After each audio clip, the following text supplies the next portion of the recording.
My dad saw my sewer slide note and broke. For the past year, my father and I have not been on good terms. He expects nothing but perfection from me, and lets me know when I have failed in his eyes. Anything I do is never good enough for him. Last semester I finished with a 3.8 grade point average, but my father grilled me about how I need to apply myself to get a 4.0 and how lazy I am. I made the all-league team for varsity volleyball twice, and we advanced to the semifinals for CCS this year. But all my father would tell me were the mistakes I made on the court. I want to either be a nurse or firefighter, but he has never once supported my dreams. He treats my two younger brothers great and is an amazing husband to my mom. But to me it feels like he never wanted to have a daughter. The past couple of months has been the worst period of my life. I was accepted to my dream college and immediately committed. It's out of state, but I received a scholarship that covers most of the tuition. Going to this school would be the best option for me financially and personally. My father does not agree. He is a person who believes families should stick together, and me moving to another state feels like a slap in the face to him. I told my parents I was going to commit to the college in January, and every single day since he had berated me for being selfish and how I am a terrible person. To him, I am a loser who no one cares about and will never succeed in life, and it hurts to hear my own father say that. We have been arguing and yelling at each other for the past 3 months, and we have said some really nasty things to each other. I reached the point where I considered cutting him off from contacting me when I moved out for college. All these feelings coincide with my struggles with sewer slide. I have been struggling with suicidal ideation for the past year and a half, and it has been so hard trying to constantly find a reason to live while bickering with my father. I have started to self-harm again, and my right thigh is a total mess. I have prepared 2 sewer slide notes in case I go through with it, and I have come close twice this year. I was moments away from taking my life last weekend, but a conversation I had with a friend earlier in the day stopped me from setting up the noose. I graduate high school next month and plan to admit myself to a psych ward the day after graduation. I do not know if I can even last that long. I am that unstable right now. I hide the notes in a place where no one can find them, but last night I had a breakdown and took one of them out to read. I put it on my desk and went to sleep, but forgot to put it back when I went to school this morning. Around noon, my father texted me asking if we could have a serious conversation when I got home. I immediately tensed up and prepared for another argument when I got home. He got home from work an hour later and immediately walked into my room and closed the door. He sat next to me on my bed and said he put some clothes in my room this morning and saw my sewer slide note and read it. The note addressed all my family members and his paragraph covered his actions and his behavior towards me. He took my hand and began to apologize for his treatment of me. He had been reflecting on his mistreatment of me all day and realized how emotional and mentally mistreatment he has been. He started telling me how proud I am he is of me and how good of a role model I am to my brothers and my peers. Whenever someone brings me up, they always have positive things to say and have faith that I will succeed in life. His apology sounded extremely genuine, and I could hear a quiver in his voice. He asked about my struggles with self-harm and burst into tears when I pulled down my sweatpants and he looked at my thigh. He grabbed me and started bawling and continued to say how sorry he was. This made me emotional, so I hugged him back and started crying. He has not hugged me in over a year, and his embrace made me feel so safe. All I wanted was for him to show a little affection towards me. He held me for an hour and rubbed my back, telling me he is going to change his attitude towards me. He is proud of me and my accomplishments. He wants me to go to college and said he was selfish for not supporting me. I told him about my struggle with sewer slide and planned to enter a psych ward after I graduate, and he gave his full support to me. Since he is an emergency medical technician, he looked at my thigh and said most of the cuts should not be visible in a couple of months. One of them is pretty deep and will most definitely be raised, but I am not self-conscious about it. He gave me a kiss on the head and went to get something to eat for us, and came back to my room and we had an actual conversation for 2 hours. There was no screaming or yelling or crying. We had an actual conversation for the first time in over 2 years. It's all I ever wanted from him. I want so badly to have a healthy relationship with him. I see how good he is to my family, and he is the best paramedic in the world, and I want him to be in my life. He left my room an hour ago, and I have been writing down my thoughts, and I don't feel any anger or sadness in me. I don't feel the urge to hang myself, and I even feel like planning a day of activities with him. He genuinely feels remorse for his treatment of me, and wants to gain my trust back, and I want to give him an honest chance. I am still a complete mess, but I feel a small amount of hope for the first time in a long time. Update. He checked on me one more time and said goodnight on his way to bed. He hasn't said those words to me in 2 years. I'm so happy right now.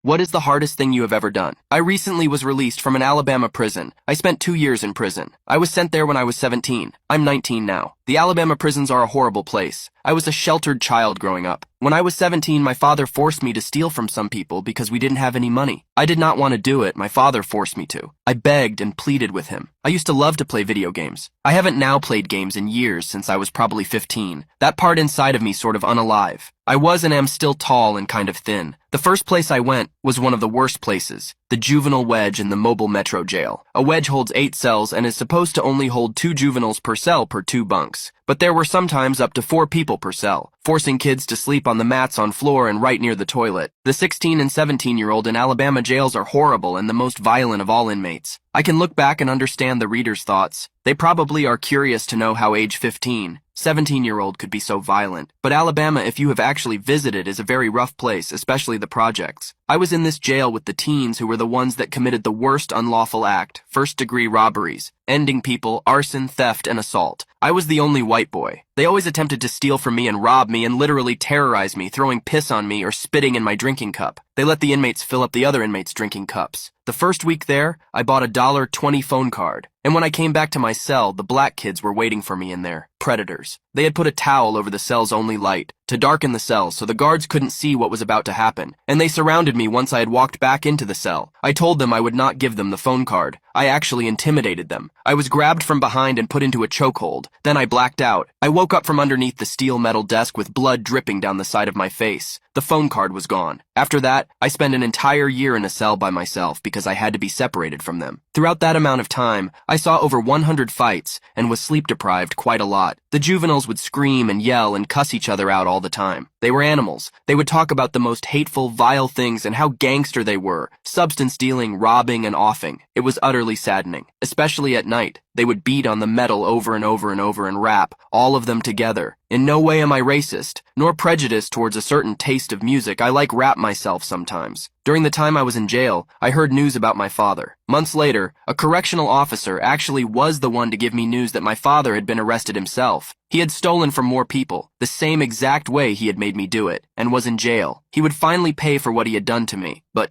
there are no laws protecting kids from what their parents force them to do. Sadly, quite a horrible thing for the legal system to do to kids. The juvenile wedge was located right next to the sewer slide wedge, the loudest wedge in the entire 2,000-plus jail. That is where they put the drunks, the crazy psychopaths who had just unalived their whole family, and even more nut jobs. One man gouged his father's eyes out with a spoon. I can reference that as well. They would beat constantly and scream and moan all night long. I remember specifically the ones who would never stop beating on the clear plexiglass walls of the sewer slide cells. They were in there unclothed. All of them. At one time, I saw my own father in there after he had gotten jumped in another wedge and his nose broken and both eyes completely blackened. They put him in there for protection. I remember hearing the guards running in there and beating the hell out of those people and hearing the inmates scream. I was right next to those cells. I lost lots of sleep over the constant noise, bang, bang, bang, banging over and over and over for hours all night. It was just like a lunatic asylum. I did read a lot of the Christian Bible when I actually believed in that kind of stuff, and other books as well. It was my only solace then. And learning. I yearned to read and learn. I was constantly a target with the black people because I was a white boy. I was deeply miserable, and so I got the doctors to finally give me sleep medicine after many months. Remerons, which made me feel like I was slow when I took them, but sleepy. They took a very long time to wear off. I started to slide them in the inside of my mouth when the nurse would give them to me, and I would spit them out when I got back to my cell, and hide them in a hole in my inch-thick mat. I had no pillow, just a wool blanket. Before I went to prison and was waiting in limbo in jail, I thought there was a chance that I might be sent to prison. So over a long amount of time, I started to collect those sleeping pills just in case. So I could protect myself if I was given a long amount of time in prison or whatever. Things got more miserable. I stopped a young black kid from committing sewer slide in my cell at one point. I turned 18 in jail. After that, I mixed in with the adults. I finally received my time. It was 2 more years,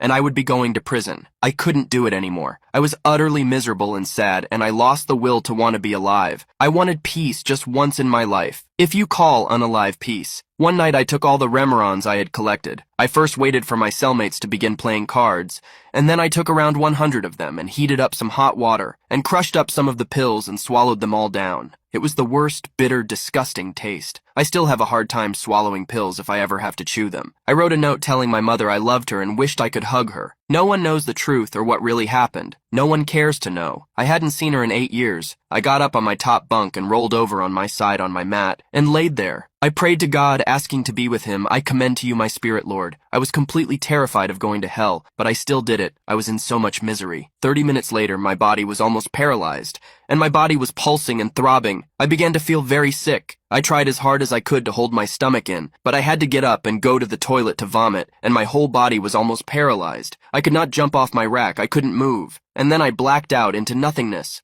I've been in love once in my life, and I don't think I'll ever achieve it again. I am, for lack of a better word, a clinical psychopath. More accurately, I have all three personality traits of the dark triad of psychology: narcissism, psychopathy, and Machiavellianism.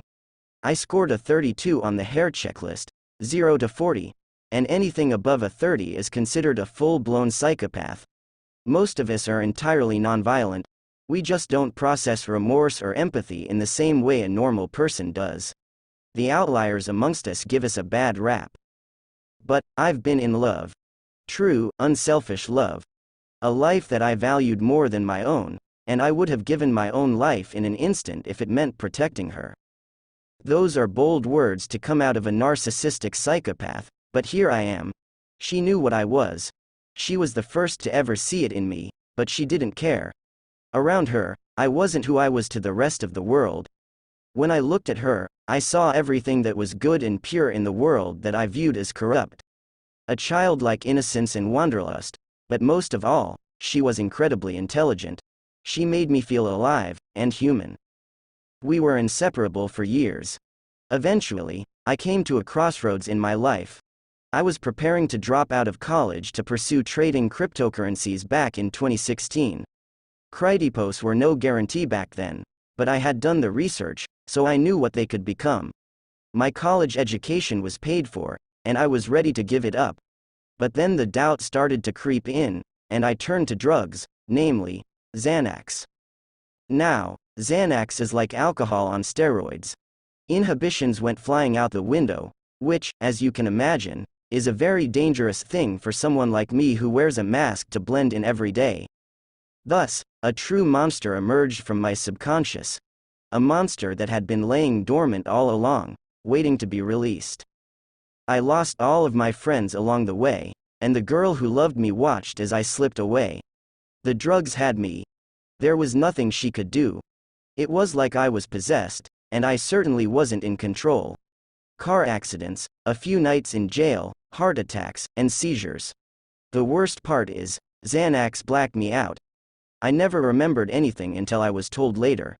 But none of that stopped me until one night when I had my final relapse. My actions that night have lived with me ever since. They're the only thing I can classify as remorse. I won't go into it, but it would have never happened sober. Never in a million years. But the next morning, she was gone. After sticking by my side for 7 months of drug-induced horror, she, too, finally had enough. I'll never forget the text I read that next morning. It was the epitome of heartbreak on her end. I had now truly lost everything. My entire world is gone. I haven't touched Xanax since. I finally hit rock bottom. A while later, after I got clean, we rekindled our relationship. It didn't last, though. It couldn't. The damage had been done. 20+ different women have come in and out of my life since, and none of them ever really stood a chance. They never even hoped to achieve the bar that had been set. I've accepted that I won't find another, her, even today. All these years later, I value her own peace and happiness above my own, so I'll never reach out. I would rather live the rest of my life alone than risk disrupting her peace, so that is precisely what I will do. I corrupted her, and I'd rather her forget me completely than force her to relive the trauma. She was the right person at the wrong time, and I have to accept that. In the end, the memories I have with her are the only things that remind me that I am even capable of love.